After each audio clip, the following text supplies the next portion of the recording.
ஒரு ஊர்ல ஒரு மரவெட்டி ஒருத்தன் வாழ்ந்து வரான். மரவெட்டி அப்படின்னா யாரு? மரங்களெல்லாம் வெட்டி விறகுகளா சேகரிச்சு வியாபாரம் பண்றவங்க பேர் தான் மரவெட்டி. இந்த மரவெட்டியோட பேரு தினேஷ். இவனோட வேலை என்னன்னா, தினமும் காட்டுக்குள்ள போயிட்டு மரங்கள் எல்லாம் வெட்டி துண்டு துண்டா விறகுகளா மாத்தி அதை ஊருக்குள்ள கொண்டு வந்து விக்கிறது தான் அவனோட வேலை. அன்றாட வாழ்க்கையே அவனுக்கு அதுதான். இந்த விறகுகளை வித்துதான் அவனோட வாழ்க்கைய அவன் கழிக்கிறான். அதுல கிடைக்கிற பணத்தை வச்சுதான் அவன் உணவுகளை சமைச்சு சாப்பிட்டுக்கிறான். இவனோட தொழிலே இந்த விறகு வெட்டுற தொழில் தான். ஒரு நாள் இந்த மாதிரி அவன் தினமும் விறகு வெட்ட போற மாதிரி ஒரு நாள் அவனும் காட்டுக்குள்ள போனான். அந்த மாதிரி போகிற சமயம் அவனுக்கு ஏதோ ஒரு மைண்ட்ல ஒரு யோசனையா இருக்கு. நம்ம தினமும் இப்படி விறகு வெட்டியே பிழைக்கதா இருக்குதே அப்படின்னு யோசிச்சுக்கிட்டே ரொம்ப தூரம் கடந்து போயிடுறான் அந்த காட்டுக்குள்ள. அந்த மாதிரி ரொம்ப தூரம் போகிற சமயம் 2 தேவலோகத்துல இருக்கிற கலைஞர்கள் அவனை திடீர்னு பாக்குறாங்க. ஆச்சரியமா அவனை பாக்குறாங்க. இவன் ஏன் இப்படி சோர்ந்து போய் வரான்? இவனுக்கு என்ன கஷ்டம்னு தெரியலையே. இவன் கிட்ட நம்ம என்னன்னு கேட்போம் அப்படின்னு அவன் அவன் முன்னாடி நிக்கிறாங்க. உடனே இவனுக்கு ஒரே ஆச்சரியமாயிடுது. நீங்க எல்லாம் யாரு? எதற்காக என் முன்னாடி நிக்கிறீங்க அப்படின்னு கேக்குறான். அதற்கு அந்த தேவலோக கலைஞர்களும், இல்ல உன்னை பார்த்தா ரொம்ப கடினமா உழைக்கிற மாதிரி தெரியுது. அதனால உனக்கு என்ன கஷ்டம்னு கேட்கலாம் தான் நாங்க வந்தோம் அப்படின்னு சொல்றாங்க. உடனே அவன் அவனோட கஷ்டத்தெல்லாம் சொல்றான். எனக்கு வேற தொழில் எதுவும் தெரியாது. தினமும் இந்த மரங்களை வெட்டி ஊருக்குள்ள கொண்டு போய் வித்துதான் நான் என்னோட வாழ்க்கைய நான் வாழறேன். நான் ரொம்ப கடினமா உழைக்கிறேன் என்னோட வாழ்க்கையை வாழறதுக்கு அப்படின்னு அவனோட கஷ்டத்தெல்லாம் அவங்க கிட்ட சொல்றான். உடனே அவங்க என்ன சொல்றாங்கன்னா, சரி நீ அப்போ எங்களுக்கு வேலை செய்யறதுக்கு எங்க கூட வரியா அப்படின்னு கேக்குறாங்க. அதற்கும் அந்த தினேஷ் மரவெட்டி என்ன சொல்றான், சரி நான் உங்க கூடவே உங்களுக்கு தேவையான உதவிகள் எல்லாம் நான் செய்யறேன் அப்படின்னு சொல்லி அந்த தேவலோக கலைஞர்கள் கூடவே அவங்களோட வீட்டுக்கு அவன் போறான். தேவலோக கலைஞர்கள் வீட்டுக்குள்ள அந்த தினேஷ் மரவெட்டி போறான். அவன் யோசிக்கிறான், சரி இவங்களுக்கு நம்ம என்ன வேலை செய்யறது? நம்ம இவங்களுக்கு தினமும் உணவு சமைச்சு கொடுக்கலாம். அந்த வேலையை நம்ம இவங்களுக்காக செய்யலாம் அப்படின்னு முடிவு பண்றான்.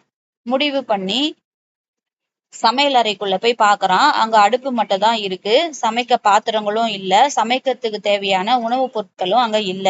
அப்ப அவனுக்கு ஒரே மனவேதனையா ஆயிடுது.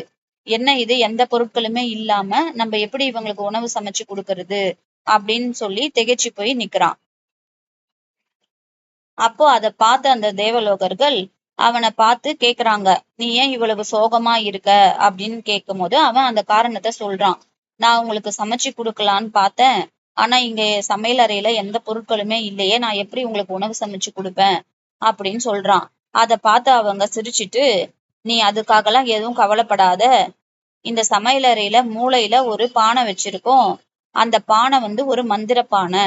அந்த மந்திர பானையுடைய பேரு அமிர்த சுரபி. நீ அந்த பானைக்குள்ள கைய வச்சு நீ என்ன உணவு கேட்டாலும் அந்த பானை உனக்கு கொடுக்கும். அதனால நீ எந்த வேலையும் செய்ய வேண்டாம், சமைக்கவும் வேண்டாம். உனக்கு தேவையான உணவுகளை அந்த பானை கிட்ட நீ கேளு, அந்த பானை உனக்கு கொடுக்கும் அப்படின்னு சொல்றாங்க.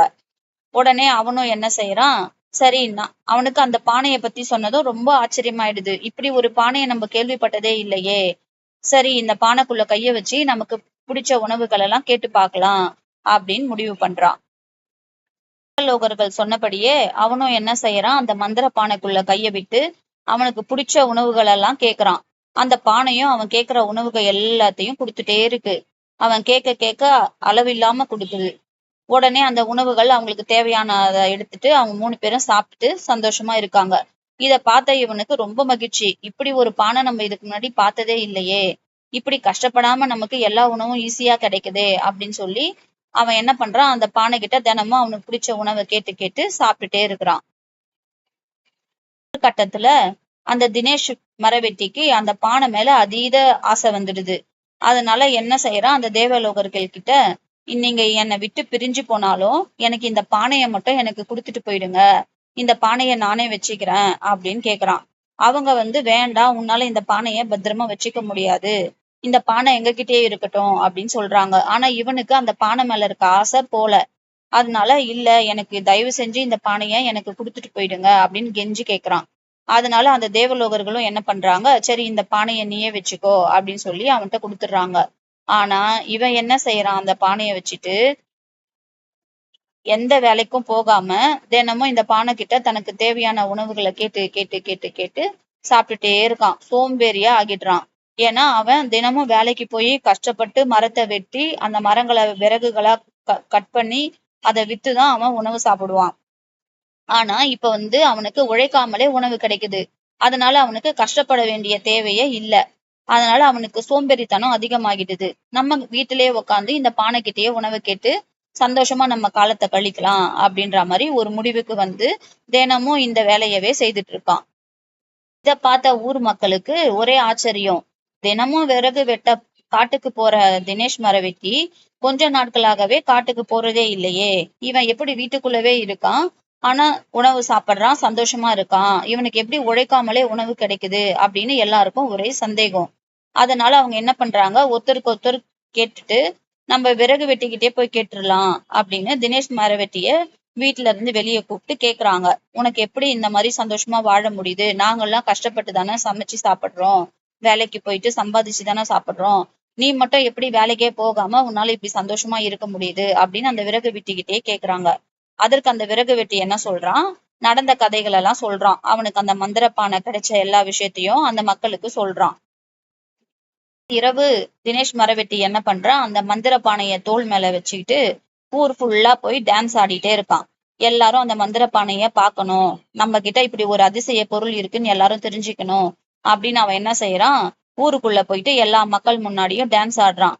எல்லா மக்களும் அந்த மந்திர பானையையும் அவனையும் பார்த்து சந்தோஷமா சிரிச்சு கை தட்டுறாங்க. இவனுக்கு இந்த பானை கிடைச்சதும் தலக்கணம் அதிகமாகிடுது. அதனால என்ன செய்யறான், எல்லாரையும் வெறுப்பேத்துற மாதிரி ரொம்ப வேகமா டான்ஸ் ஆடுறான். ஒரு கட்டத்துல என்ன ஆகுது, அந்த பானை அவனோட கை நழுவி கீழே விழுந்து உடைஞ்சிடுது. உடைஞ்சதும் தான் அவனுக்கு புரியுது, இப்படி ஒரு பொக்கிஷமான பானைய நம்ம கீழே போட்டு உடைச்சிட்டோமே, நம்ம இதை எவ்வளவு பாதுகாப்பா பத்திரமா வச்சிருந்திருக்கணும் அப்படின்னு சொல்லி அந்த பானை உடைஞ்சதுக்கு அப்புறம் தான் அவன் செய்த தப்பு அவனுக்கு புரியுது. பானை உடைஞ்சதுக்கு அப்புறம் அவன் கிட்ட உணவு எப்படி ரெடி பண்ண முடியும், இனிமேல் சோம்பேறித்தனமா வீட்லயே உட்காந்து உணவு அவனுக்கு கிடைக்காது, இனிமேல் கஷ்டப்பட்டாதான் நமக்கு சாப்பாடு அப்படிங்கறது அவனுக்கு புரிய வருது. அப்பதான் அவன் ரொம்ப யோசிச்சு பார்த்து சோகமாயிடுறான். நம்ம கிடைச்ச பொக்கிஷத்தை நம்ம இப்படி வீணடிச்சிட்டோமே, இந்த பானையை நம்ம பத்திரமா பாதுகாத்து வச்சிருந்தோம்னா இந்த பானையை வச்சே நம்ம வாழ்க்கைய வாழ்ந்திருக்கலாம், தேவையில்லாம நம்ம ஊர் மக்கள் கிட்ட போய் தலகணமா நடனம் ஆட போனதுனால நம்ம பானையும் நம்ம உடைச்சிட்டோம், இனிமேல் அந்த பானை நம்மளுக்கு கிடைக்கவும் கிடைக்காது, இனிமேல் பழையபடி நம்ம காட்டுக்கு போய் விறகு வித்தாதான் நமக்கு சாப்பாடு கிடைக்கும் அப்படின்னு சோகமா தன்னுடைய பழைய வாழ்க்கைக்கே அவன் போறான்.